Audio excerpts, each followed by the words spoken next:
Welcome students. मैं विश्वप्रभा गुप्ता, सह आचार्य अर्थशास्त्र, राजकीय डूंगर महाविद्यालय बीकानेर राजस्थान से BA part second economics paper first macro economics की क्लास में आज हम नया टॉपिक ले रहे हैं आर्थिक विकास का Harrod Domar model of economic growth. हम सभी जानते हैं कि 1936 में कीन्स की प्रसिद्ध पुस्तक का प्रकाशन हुआ था, the general theory of employment interest and money.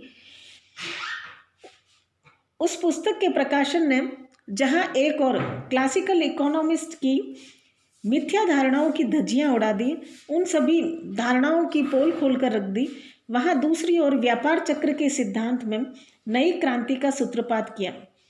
Keynes का विश्लेषणात्मक ढांचा मुख्य रूप से अल्पकालीन व्याख्या पर आधारित है और साथ ही स्थिर संतुलन पर आधारित है, जिसमें दीर्घकालीन आर्थिक विकास की समस्याओं के विश्लेषण का अभाव है। जबकि आर्थिक विकास की प्रक्रिया एक दीर्घकालीन और सतत चलने वाली प्रक्रिया है, अतः उसकी व्याख्या में कई प्रकार के आर्थिक तत्वों को स्थिर मानकर चलना उपयुक्त नहीं है। अतः हैरेट डॉमर मॉडल ने अपने आर्थिक विकास मॉडल में गतिशील समाज के आर्थिक विकास विश्लेषण में विभिन्न आर्थिक तत्वों में परिवर्तन की बात को स्वीकार किया। कीन्स के उत्पादन और रोजगार के सिद्धांत को दीर्घकालीन विकास की समस्याओं में लागू करने की दिशा में इंग्लैंड के अर्थशास्त्री हैरेट और अमेरिका के डॉमर ने उतार चढ़ाव से पृथक निरंतर आर्थिक विकास के सिद्धांत का प्रतिपादन किया। यद्यपि हैरेट और डॉमर दोनों के मॉडल में थोड़ी भिन्नता है, थोड़ा अंतर है, फिर भी दोनों ही मॉडलों में बिना स्फीति तथा विस्फीति के पूर्ण रोजगार एवं आय के सतत विकास की आवश्यकताओं की व्याख्या की गई है और साथ ही ये बताने का प्रयास किया गया है कि आय वृद्धि की वह दर कौन सी होगी जो अर्थव्यवस्था को दीर्घकालीन स्थिरता अथवा दीर्घकालीन स्फीति की स्थिति से बचाकर रख सकेगी। जहां कीन्स का विश्लेषण अल्पकालीन व्याख्या और स्थिर संतुलन पर आधारित है, वहाँ हैरेट डॉमर का विकास मॉडल दीर्घकालीन वृद्धि की समस्याओं और कीन्स के बचत, निवेश और गुणक के उपयोग से प्रावेगिक दृष्टिकोण पर आधारित है और इसमें स्थिर संतुलन का बहिष्कार किया गया है। तो संक्षेप में हम ये भी कह सकते हैं कि हैरेट डॉमर का विकास मॉडल कीन्स के विश्लेषण का विस्तार है। अब यहाँ पर एक बात और महत्वपूर्ण है कि जहाँ प्रतिष्ठित अर्थशास्त्रियों ने पूंजी निवेश के उत्पादन क्षमता निर्माण पक्ष पर ध्यान दिया और मांग पक्ष की उपेक्षा कर दी, वहीं कीन्सवादी जो अर्थशास्त्री हैं, कीन्स ने निवेश के मांग पक्ष पर अधिक बल दिया और दीर्घकाल में पूर्ति पक्ष में सुधार होने से होने वाले परिवर्तनों पर कोई ध्यान नहीं दिया। जबकि हैरेट डॉमर का जो विकास मॉडल है उसमें निवेश की दोहरी भूमिका को स्वीकार किया गया है, जिसमें निवेश के मांग प्रभाव अथवा आय प्रभाव और उसके पूर्ति प्रभाव दोनों पर ही पर्याप्त ध्यान दिया गया है। तो इस तरह से हैरेट और डॉमर का जो मॉडल है वह निवेश की दोहरी भूमिका को स्वीकार करता है। अब इस मॉडल की कुछ मान्यताएं हैं। यद्यपि हैरेट तथा डॉमर के विकास मॉडलों में हम देखते हैं कि कुछ अंतर है और विश्लेषण के तरीकों में भी भिन्नता है, किंतु दोनों मॉडलों के जो निष्कर्ष हैं वो समान है। जहां हैरेट के मॉडल में मनोवैज्ञानिक त्वरक गुणांक साइकोलॉजिकल एक्सीलरेटर कॉफिशिएंट को महत्व दिया गया है, वहाँ डॉमर के विकास मॉडल में आय पूंजी अनुपात पर विशेष ध्यान दिया गया है। हैरेट का पूर्ति समीकरण एग्जांटे है, अनुमानित रूप में है, तो डॉमर का जो पूर्ति समीकरण है वह एक्सपोस्ट है, यानी कि वास्तविक रूप में है। फिर भी विश्लेषण की उनकी जो मान्यताएं हैं वो लगभग समान है। तो प्रमुख जो मान्यताएं हैं वो इस प्रकार हैं। सबसे पहली मान्यता कि अर्थव्यवस्था में प्रारंभिक अवस्था में आय का पूर्ण रोजगार स्तर विद्यमान है। दूसरा, अर्थव्यवस्था में सरकारी हस्तक्षेप का अभाव है। तीसरा, अर्थव्यवस्था में विदेशी व्यापार का अभाव है। चौथा, अर्थव्यवस्था में एपीएस और एमपीएस यानी कि औसत बचत प्रवृत्ति और सीमांत बचत प्रवृत्ति दोनों बराबर रहती हैं। पूंजी की सीमांत उत्पादकता और सीमांत बचत प्रवृत्ति दोनों यथास्थिर रहती है। एमपीसी यानी कि मार्जिनल प्रोडक्टिविटी ऑफ कैपिटल और सीमांत बचत प्रवृत्ति यानी कि मार्जिनल प्रोपेंसिटी टू सेव, ये दोनों यथास्थिर रहती हैं। फिर निवेश तथा उत्पादन क्षमता निर्माण में समायोजन स्वतः तथा अतिशीघ्र होता है। पूंजी श्रम अनुपात यानी कि कैपिटल लेबर रेशियो और पूंजी उत्पाद अनुपात यानी कि कैपिटल आउटपुट रेशियो में स्थिरता बनी रहती है। मूल्य स्तर तथा ब्याज दरों में कोई परिवर्तन नहीं होता है। पूंजीगत वस्तुओं का मूल्यह्रास नहीं होता है, यानी कि उनको अनंत जीवी मान लिया गया है। फिर बचत और निवेश का संबंध उसी वर्ष की आय से होता है। अर्थव्यवस्था में वास्तविक बचत तथा वास्तविक निवेश बराबर होते हैं। पूंजी निर्माण से देश में उत्पादन क्षमता का विस्तार होता है। उत्पादक तथा विक्रेता का उद्देश्य साम्य की स्थिति को प्राप्त करना होता है।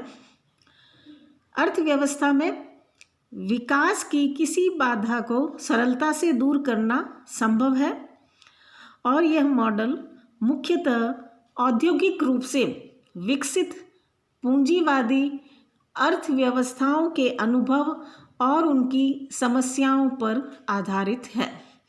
तो ये थी इनकी मान्यताएं।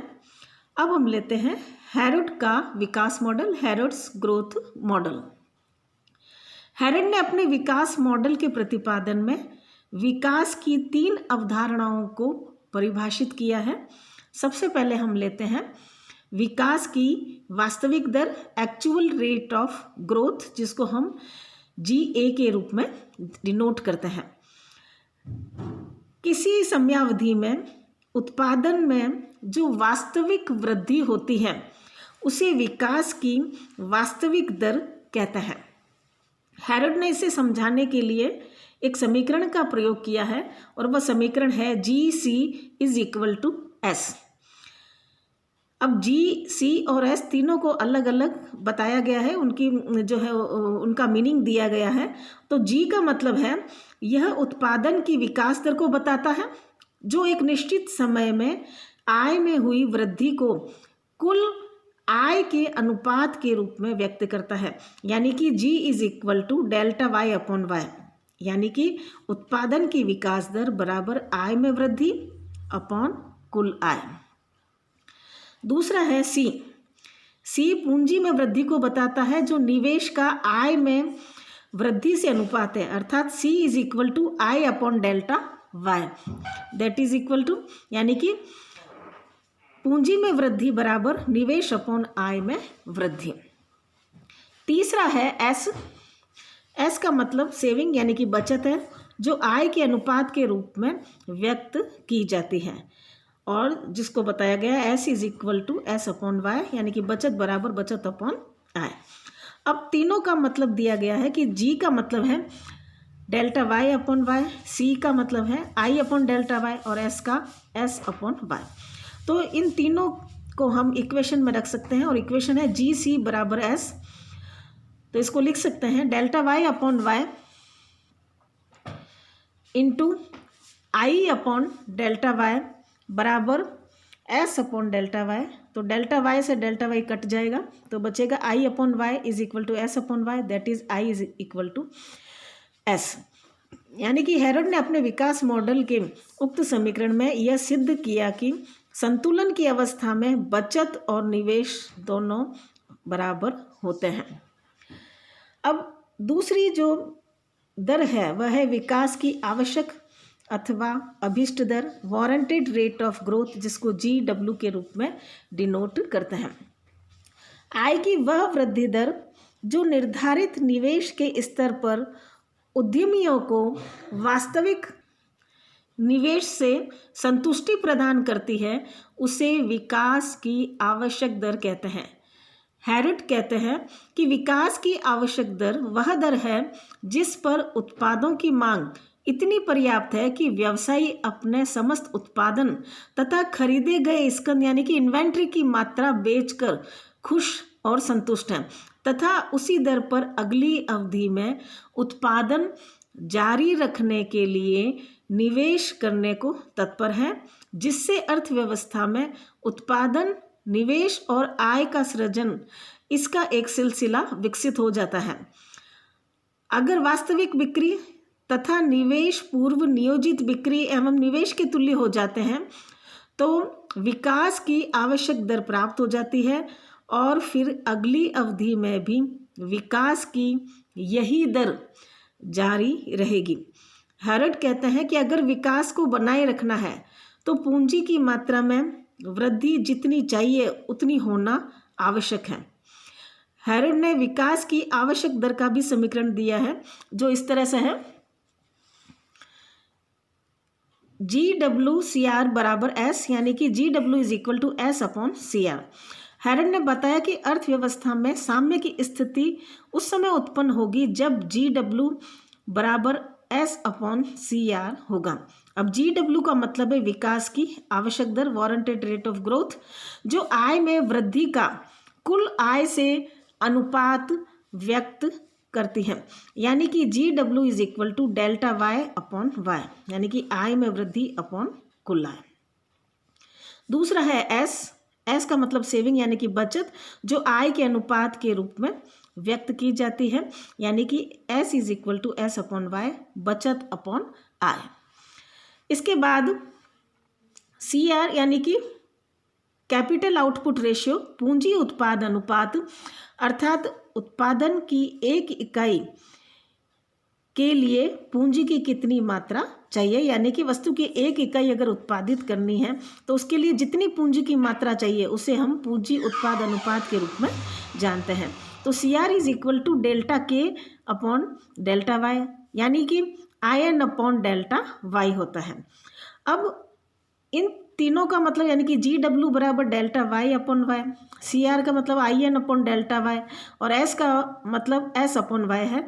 तो इनको हम इक्वेशन में पुटअप कर देते हैं तो यह हो जाएगा GWCR is equal to S, यानी कि डेल्टा Y/Y इंटू IN/डेल्टा Y is equal to S/Y। तो डेल्टा Y से डेल्टा Y कट जाएगा, यानी कि वही investment I/Y that is equal to S/Y। तो उपरोक्त समीकरण के अनुसार यदि अर्थव्यवस्था में परिसंपत्ति की क्षमता का पूर्ण उपयोग बनाए रखना है तो आय प्रतिवर्ष S/CR दर से बढ़नी चाहिए, यानी कि वार्षिक आय में वृद्धि बराबर सीमांत बचत प्रवृत्ति अपॉन पूंजी उत्पाद अनुपात। यदि आय वृद्धि की दर इतनी ही है कि उद्यमी निवेश से संतुष्ट हैं तो आय वृद्धि की यह दर ही विकास की आवश्यक दर है। हैरट के विकास मॉडल में निवेश आय की वृद्धि का फलन है, यानी कि investment is the function of growth in income. अन्य शब्दों में कहें तो आय में वृद्धि होने पर निवेश में वृद्धि होती है और आय में कमी होने पर निवेश में कमी होती है। अतः अर्थव्यवस्था में निरंतर विकास के लिए आय में निरंतर दर से वृद्धि होना आवश्यक है। यद्यपि विकास की आवश्यक दर बनी रहने पर समस्त उद्यमी विकास की इस प्रचलित दर से संतुष्ट रहते हैं और यह साम्य दर हो सकती है, किंतु यह जरूरी नहीं है कि यह दर अर्थव्यवस्था के भौगोलिक एवं मानवीय साधनों की दृष्टि से पूर्ण रोजगार तथा अधिकतम विकास की दर हो। और यही कारण है कि हैरड ने अपने विकास मॉडल में विकास की प्राकृतिक और स्वाभाविक दर की धारणा का भी प्रतिपादन किया। तो आज हम इतना ही रखते हैं, नेक्स्ट हम अगली क्लास में करेंगे। Thank you.